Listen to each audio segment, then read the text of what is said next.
الحمدللہ رب العالمین والصلاة والسلام علی سید الانبیاء والمرسلین اما بعد فاعوذ باللہ من الشیطان الرجیم بسم اللہ الرحمن الرحیم۔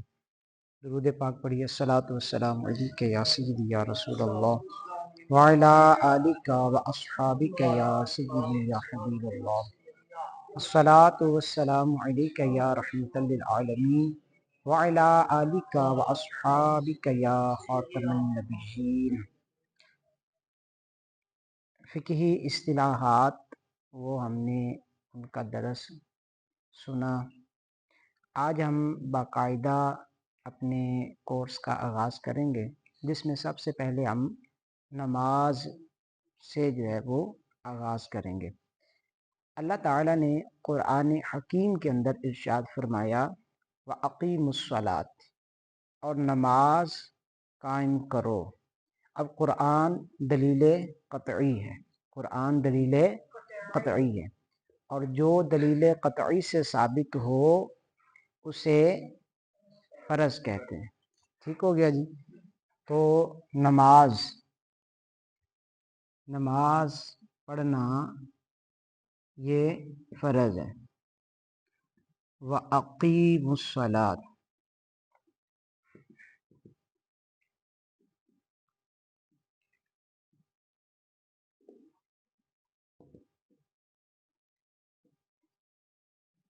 اب نماز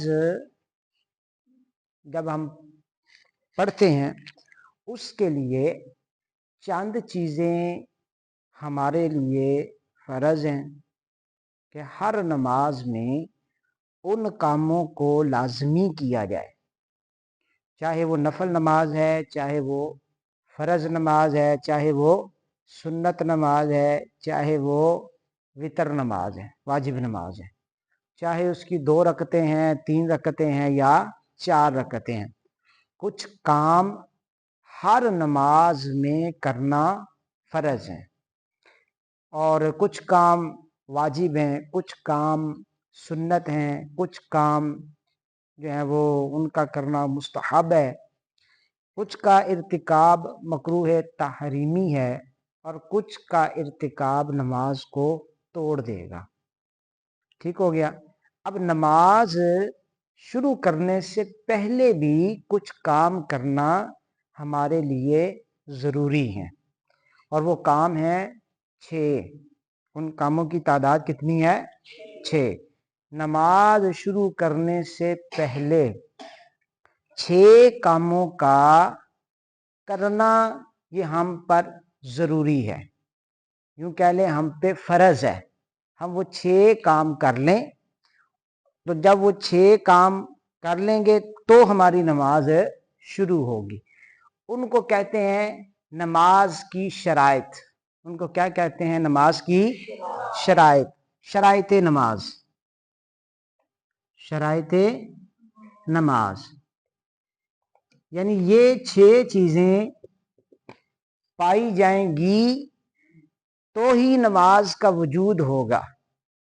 یہ 6 چیزیں پائی جائیں گی تو ہی نماز کا وجود ہوگا، تو ہی نماز شروع ہوگی۔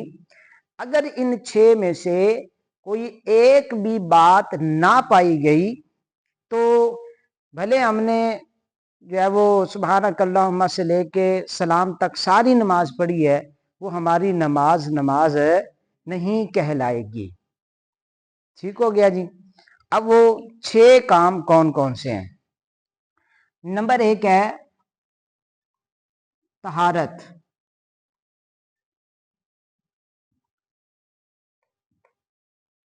طہارت کہتے ہیں پاکی کو۔ طہارت کس کو کہتے ہیں؟ پاکی کو۔ یعنی نماز پڑھنے کے لیے نماز سے پہلے پاک ہونا ضروری ہے۔ نماز پڑھنے سے پہلے نماز کے لیے پاک ہونا ضروری ہے۔ اگر پلید ہوگا، پاک نہیں ہوگا، یا جس طرح کا پاک ہونا نماز کے لیے ضروری ہے وہ پاکی حاصل نہیں کی ہے تو نماز نہیں ہوگی۔ جس طرح کے اب اگر بے غسلہ ہے تو غسل کرنا، نماز سے پہلے اپنے غسل کو کر لینا، پاکی حاصل کر لینا یہ ضروری ہے۔ بے غسلہ نماز پڑھے گا تو اس کی نماز نہیں ہوگی۔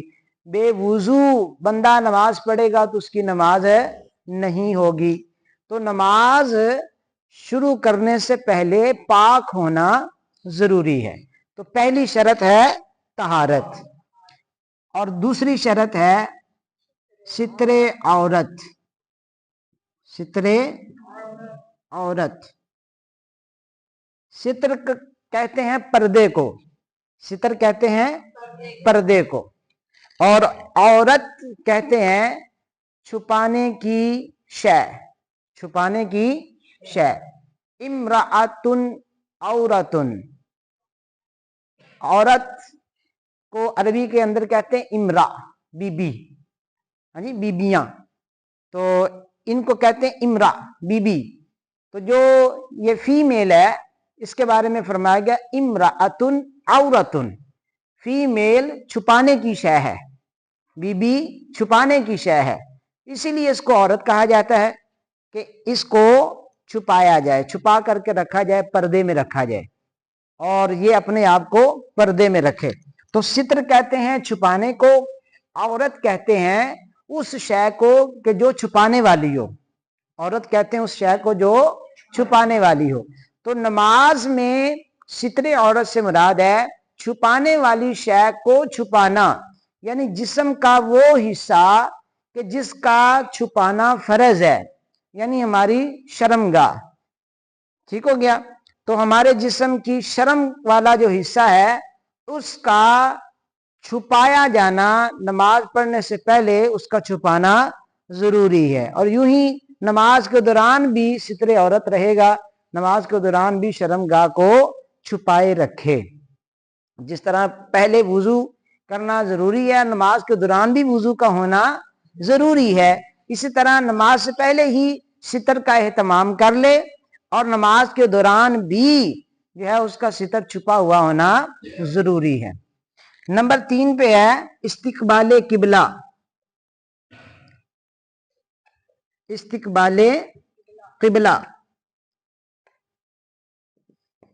استقبال قبلہ کا مطلب ہے کہ قبلہ کی طرف رخ کرنا، قبلہ کی طرف رخ کرنا، قبلے کی طرف یعنی خانہ کعبہ کی طرف. تو اگر کوئی قبلے سے ہٹ کر کے نماز پڑھتا ہے، اس کو پتا ہے کہ قبلہ اس سمت ہے، اور وہ قبلے سے ہٹ کے نماز پڑھے گا تو اس کی نماز نہیں ہوگی. تو نماز کو شروع کرنے سے پہلے ہی قبلے کی طرف رخ کر لے، ٹھیک ہو گیا، اور نماز کے دوران بھی قبلہ ہی کی طرف رہے.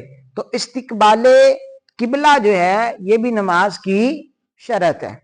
نمبر 4 پہ آ جائے گا وقت. نمبر 4 پہ کیا آ جائے گا؟ وقت. وقت سے پہلے نماز نہیں ہوتی، بلکہ نماز کا وقت یا تو ابھی موجود ہو یا وہ آ کے گزر گیا اور اس نے نہیں پڑھی تھی. تو وقت تو پایا گیا تھا، اس نے سستی کی اور اس کو قضا کر دیا. تو وقت کا ہونا بھی ضروری ہے. وقت سے پہلے نماز نہیں ہے کہ ابھی کوئی کہے کہ میں فجر کی پڑھ لوں، پتہ نہیں آنکھ کھلے گی کہ نہیں کھلے گی، تو اس کی فجر کی نماز نہیں ہوگی. تو وقت بھی نماز کے لیے شرط ہے. اور نمبر 5 پہ ہے نیت. نیت بھی جو ہے وہ نماز کی شرط ہے. اور نیت کہتے ہیں دل کے پختہ ارادے کو. نیت کس کو کہتے ہیں؟ دل کے پختہ ارادے کو. تو نیت ہی فرق کرتی ہے اعمال میں. اب 2 رکعت ایک شخص نے ادا کیے، اب وہ کیا ہیں یہ اس کی نیت تعین کرے گی. یہ 2 رکعت کیا ہیں؟ یہ 2 رکعت فرض کے تھے، 2 رکعت نفل کے تھے، 2 رکعت سنت کے تھے، کیا تھے؟ یہ اس کی نیت متعین کرے گی. تو ہر عمل کے لیے نیت کا ہونا ضروری ہے. ایسے ہی نماز کے لیے بھی نیت کا ہونا ضروری ہے، اور نماز شروع کرنے سے پہلے نیت کا ہونا ضروری ہے. ایسا نہیں کہ 2 رکعتیں پڑھ لے اور پھر کہے چلے یہ میری فرض نماز صحیح، چلیے میری سنتیں صحیح، تو بعد میں اس نماز کو کسی نام، اس 2 رکعتوں کو کسی نماز کا نام دینا درست ہے نہیں ہے. نماز شروع کرنے سے پہلے ہی اس کا تعین کر لے